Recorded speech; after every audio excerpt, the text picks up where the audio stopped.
or decisive array of battles this fall, this Russian offensive, which way it'll go and what that could do. And then not just for the effects on the battlefield itself, which will, of course, have a huge impact on the course of the war, but the second and third order effects, which is if it fails, what that could do to the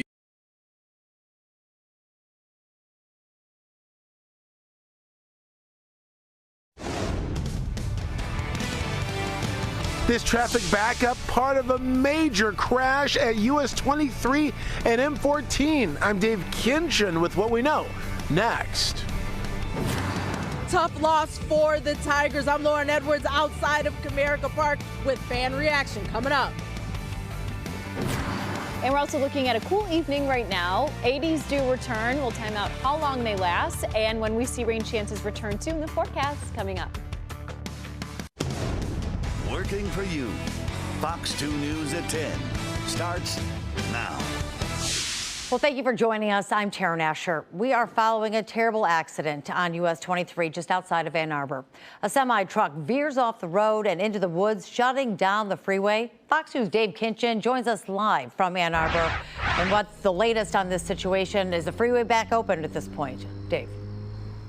Well, Taryn, we do know that crews, they've got their hands full right now trying to sort all of this out. We understand that there is still some backup there. We've been monitoring the hospital in Ann Arbor to see if there are any injuries related to this crash. Let's go to the video right now and just show you what we know and tell you what we know as well. This is the scene all happening around 5:30 this evening. The freeway closed at northbound US-23 after M15 exit 42 through exit 45. Now, this all involves a semi-truck, which authorities say crossed the median on 23 near Hardwick Road and hit a car. At one point, you can see the semi T-bone with one of the cars pushed into the woods with it. Now, we don't know officially of any injuries, but witnesses have told Fox 2 that there were several ambulance EMS vehicles in the area that were spotted by passers-by. So again, this is something that crews are continuing to handle right now. We did reach out to Michigan State Police to see what updated information they may have on this. They haven't released any information just yet because this is all still ongoing. It's been several hours. As we said, this started around 5:30 this evening, and word of that delay continuing now as crews try to work that situation and sift for clues. For now, we're live in Ann Arbor. Dave Kinchin, Fox 2 News. Well, any idea of when maybe that will change and the road will open up again, and certainly they'll have more information to police, say tomorrow possibly? Yeah, as far as the information, probably tomorrow. As far as getting that all cleared up, we understand that is possibly sooner than later, but they're still working on that at this time. I'm sure as quickly as they can. All right, Dave, thank you for that. Yep.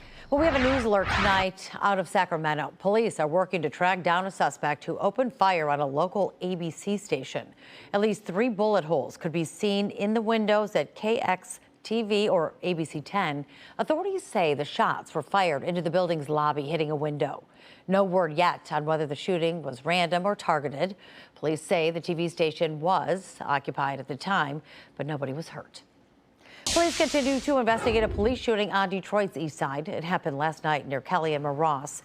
We're told officers from DPD Gang Intelligence Unit approached the suspect, said to be a man in his 30s. Police say the man appeared to have a gun, and when officers approached, they say he took off running. Investigators say at one point the man dropped the weapon, but then picked it up and then pointed toward an officer. That officer fired his gun multiple times, hitting the suspect. Really important message is the fact that I wish he'd have just dropped that gun and kept running. Unfortunately, he picked that gun up, turned toward officers. That's not the best thing to do, unfortunately. Prayers to him and his family. Hopefully he pulls through this thing and he can recover. The suspect was last listed in critical condition. We also have an update tonight on 2 Sterling Heights officers who will stand trial, accused of crossing the line during an arrest. Officers James Scribniak and Jack Curry are accused of misconduct and assault. The charges stem from a 2024 traffic stop. Both officers were allegedly pursuing a domestic violence suspect from Roseville. Prosecutors say while the suspect was on the ground and already tased, a canine bit him and an officer punched the suspect in the head. Both officers are expected to be back in court next month. A suspect is in custody tonight following a stabbing on the University of Michigan campus. Police confirming they caught the suspect, 33-year-old Legarian Thomas, just hours after sending out an alert yesterday. The stabbing happened in the area of Xena Pitcher Place and Catherine Street, which is a busy area for U of M students. The alert left students feeling a bit shaken, but they say they still believe campus is safe. I think overall Michigan's really safe. I walk home late at night by myself and I really don't have any fears. There's always people out and about here, which is why I am kind of surprised. There's a lot of people here at that time that this occurred too. So it does make you question how safe you are even with others around. But overall I feel really safe here. So when I got the alert, I saw a troop of cop cars coming through the road and I was like, oh my goodness, something's happened. Something usually happens. But I didn't think it would happen right where I work, so that kind of surprised me. The fact that we get the notifications in and of themselves is really great. I'm grateful for that, just so that we're updated about things going on in the community. And police have not released the victim's condition.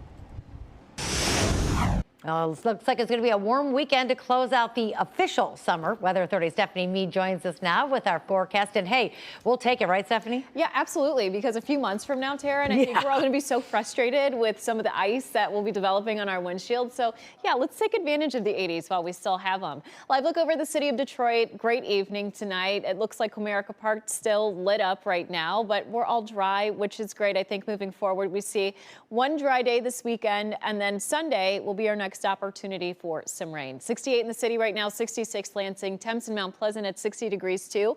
We're still in the 70s out near southwestern parts of the state, Muskegon extending all the way down into South Haven, low to middle 70s right now. There are a few showers developing up near parts of, say, Traverse City, Cadillac. Additional showers, though, with this next area of low pressure across the Plain States, Minnesota, and even parts of Wisconsin picking up on some of that shower and thunderstorm activity. 58 degrees tonight for an overnight low. Temperatures tonight bottoming out 4 or 5 o'clock in the morning. Then those numbers go up kind of quickly here. We'll be approaching 70 by 10 a.m. We do have rain chances. We have more 80s too, so we'll get into that in the full forecast in the next, say, 15 minutes. Taryn, over to you. Thanks, Stephanie.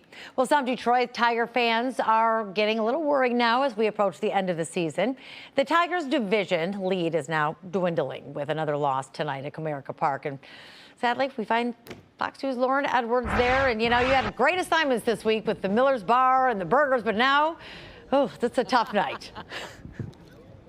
It is absolutely a tough night, but I love my job. But I can tell you what I don't like is reporting whenever the Tigers have just not a loss, but a heartbreaking loss like they had tonight. Let me tell you, game is over. Fireworks are done. There was an actual fireworks show, but let's take a look, at just some of the fans, because we were here as fans. We're walking out 10-1. That is not an outcome anyone expected. And now getting to that postseason, the playoffs that everyone so hopes for is going to be much harder, because all eyes, too, are also on the Cleveland Guardians. They're up in Minnesota. And last I checked, it was 2-2, I believe, in the 6th inning. But we spoke with a few fans here at Comerica Park, and, they say the game was definitely a tough one, but they believe these guys are going to bounce back tomorrow.